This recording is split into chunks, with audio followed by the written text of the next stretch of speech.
So, tungkol kay Mark.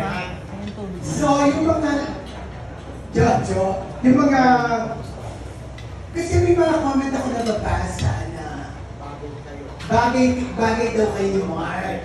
Ano ang masasabi mo doon? Si Jindali na lang sinugot niya. Hindi.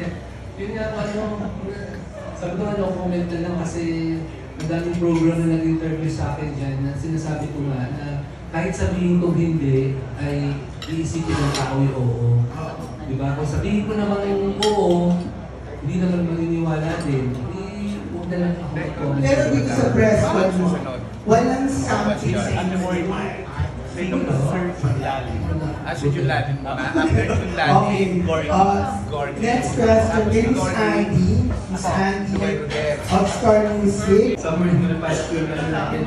Anyway, napakalaking oportunidad po sa akin ang magawa ng kanta ni Jonathan Manalo na isa rin ng kilalang composer. At sana mo magustuhan ninyo yung nandito lang ako. Kasi ang story naman na nandito lang ako ay yung yung marami ngayon ang nagpapaasa, nagpapanggap na mahal ka. Pero bihira yung tao nagmamahal ng totoo. At yung tao nagmamahal ng totoo yung kumakanta ng song na ibibigay lahat ng kanyang panahon at buhay sa taong kinakanta niya. So, kahit sabihin mo maraming naloloko ngayong panahon nito, meron pa rin natatanging tao na pwedeng magmahal sa'yo ng totoo. Okay? Gusto niyo po bang makinig yung nandito lang ako? Kasi nung marinig ko ito, ginawa ko ito actually. Nung ginawa ko po yung recording ng nandito lang ako, nag-inom po ako ng Savior. Nag-tranquilizer ako kasi first time kong makatrabaho si Jonathan Manalo. Masyadong nervyos ako kasi ayaw kong mapapahiya sa kanya. Kasi syempre song niya yan, so kailangan ma-perfecto yung kanta yun. Bigyan niyo ako ng pagkakataon, makanta ko sa inyo para kayo muna makarinig ng song na ilalabas na this coming week sa Spotify, sa lahat ng mga social media platforms at saka sa lahat ng radio stations. Okay? Again, ladies and gentlemen, nandito lang ako by Mr. Jojo Mendez. Palakpakan po natin. Ang kanta ni Jonathan Manalo under Star Music.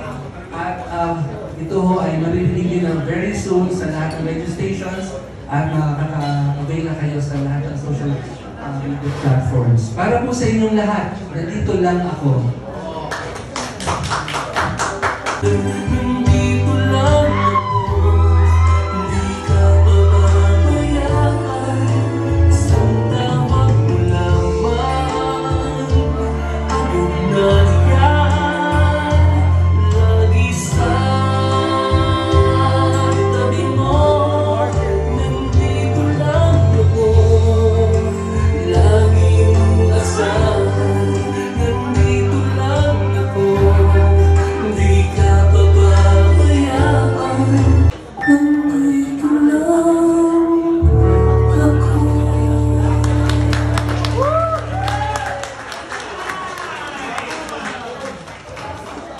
Dumating yung tanong nyo. Interprint si Mark. Dumating yung tanong nyo. Ngayon pong gabi, hindi po kami ng paumanhin, medyo sumama lang po yung pakiramdam ni Jojo. Sa mga magtatanong po na iba, baka po pwede na lang natin na i-direct message sa ating or interview na lang by phone. Tapos ano na tayo? Magpaparapos!